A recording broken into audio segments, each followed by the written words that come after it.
Pancakes, कवि और cold war की राजनीति, सोचिए इन तीनों में भला क्या कॉमन हो सकता है? जवाब है जेमिनी स्टूडियोज। तो आज हम अशोक मित्रन की किताब के जरिए इसी अजीब और शानदार दुनिया में उतरने वाले हैं, एक ऐसी जगह जहां मेकअप और अंतर्राष्ट्रीय साजिशें दोनों एक साथ चलती। और देखिए, कहानी की शुरुआत भी कहां से होती है? मेकअप से, वो भी इतना कि ट्रक भर भर के आता था। इसी एक लाइन से अशोक मित्रन हमें एक ऐसी दुनिया में खींच ले जाते हैं जहां सिनेमा का ग्लैमर और साहित्य की दुनिया बड़े ही अनोखे तरीकों से एक दूसरे से टकराती है। तो चलिए जेमिनी स्टूडियोज के इस टूर पर चलते हैं।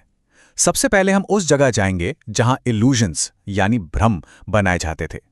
फिर वहां के कुछ खास किरदारों से मिलेंगे, कुछ सपने देखने वाले तो कुछ साजिशें करने वाले, और आखिर में एक ऐसे रहस्य को सुलझाएंगे जिसने सालों तक सबको उलझाए रखा। हमारी यात्रा मेकअप डिपार्टमेंट से शुरू होती है। ये वो जगह थी जहां चेहरों को पर्दे के लिए तैयार किया जाता था, लेकिन ये जगह सिर्फ ग्लैमर की नहीं थी, बिल्कुल नहीं।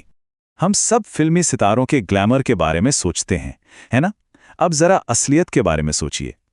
लेखक इसे कहते हैं फायरी मिजरी, यानी आग जैसी पीड़ा। मेकअप मिरर के चारों तरफ लगी वो बड़ी बड़ी लाइट्स इतनी जबरदस्त गर्मी पैदा करती थीं कि मेकअप करवाना किसी अगली परीक्षा जैसा लगता था। पर्दे पर दिखने वाले जादू के पीछे की ये एक कड़वी हकीकत थी। और यहीं पर लेखक का व्यंग्य हमें नजर आता है।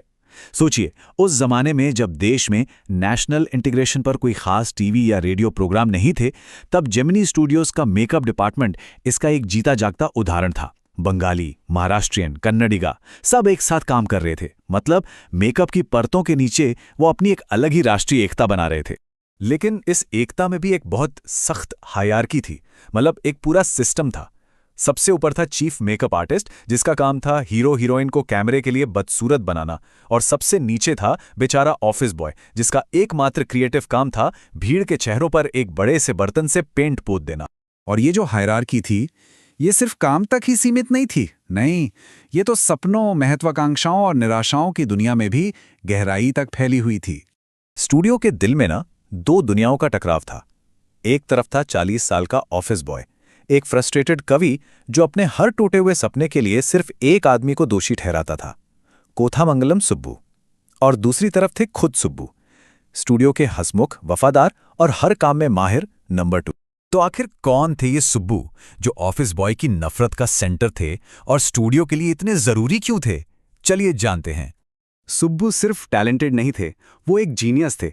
वो कविता लिख सकते थे, थिल्लाना मोहनाम्बल जैसा बड़ा नॉवेल लिख सकते थे, और कई बार तो हीरो से भी बेहतर एक्टिंग कर जाते थे। लेकिन उनकी असली सुपर पावर थी प्रॉब्लम सॉल्विंग।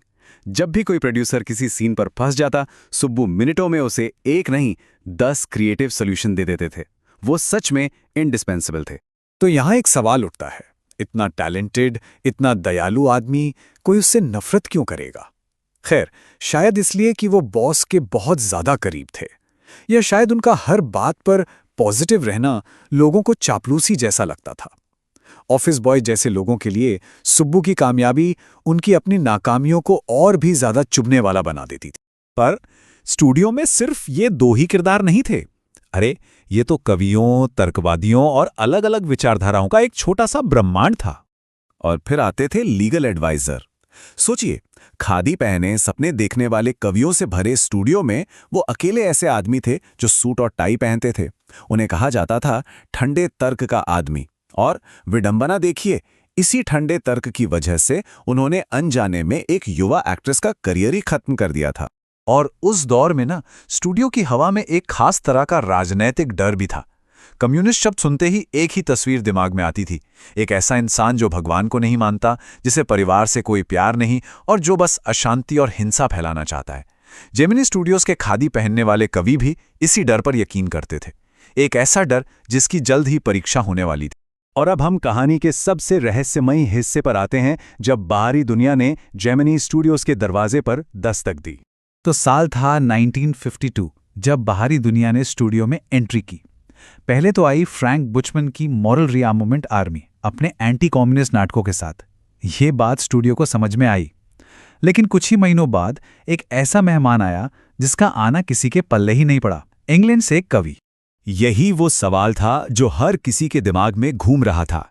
एक अंग्रेज कवि उस फिल्म स्टूडियो में क्या कर रहा है जो आम लोगों के लिए तमिल फिल्में बनाता है? स्टूडियो में हर कोई हैरान था, और क्या पता शायद वो कवि खुद भी हैरान हो। कई साल बीत गए और ये रहस्य भी धीरे धीरे धुंधला गया। फिर एक दिन ब्रिटिश काउंसिल लाइब्रेरी में लेखक को मिला पहला सुराग, द इनकाउंटर नाम की एक मैगजीन, और उसके एडिटर का नाम था स्टीफन स्पेंटर। अरे, ये तो वही कवि थे! पहेली का पहला टुकड़ा अपनी जगह पर आ गया था। और फिर रहस्य की आखिरी कड़ी जुड़ी एक किताब से, द गॉड दैट फेल्ड।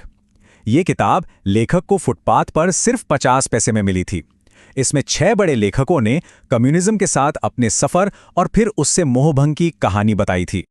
और बस जवाब वही था। उस किताब के 6 लेखकों में से एक थे स्टीफन स्पेंडर। अचानक सब कुछ शीशे की तरह साफ हो गया। स्टूडियो के बॉस मिस्टर वासन को स्पेंडर की कविता में कोई दिलचस्पी नहीं थी। उन्हें तो उनके एंटी कम्युनिस्ट विचारों में दिलचस्पी थी। मतलब उस कवि की यात्रा कोई साहित्यिक नहीं, बल्कि एक राजनीतिक यात्रा थी। और इस तरह दक्षिण भारत के एक फिल्म स्टूडियो की ये कहानी अपने मेकअप पैनकेक्स और निराश कवियों के साथ हमें एक बहुत बड़े सवाल पर छोड़ जाती है कि कैसे दुनिया भर की बड़ी बड़ी राजनीतिक धाराएं हमारे जिंदगी के सबसे अप्रत्याशित कोनों में अपना रास्ता बना लेती हैं और इतिहास को ऐसे तरीकों से आकार देती हैं जिनका हमें उस वक्त एहसास तक नहीं होता।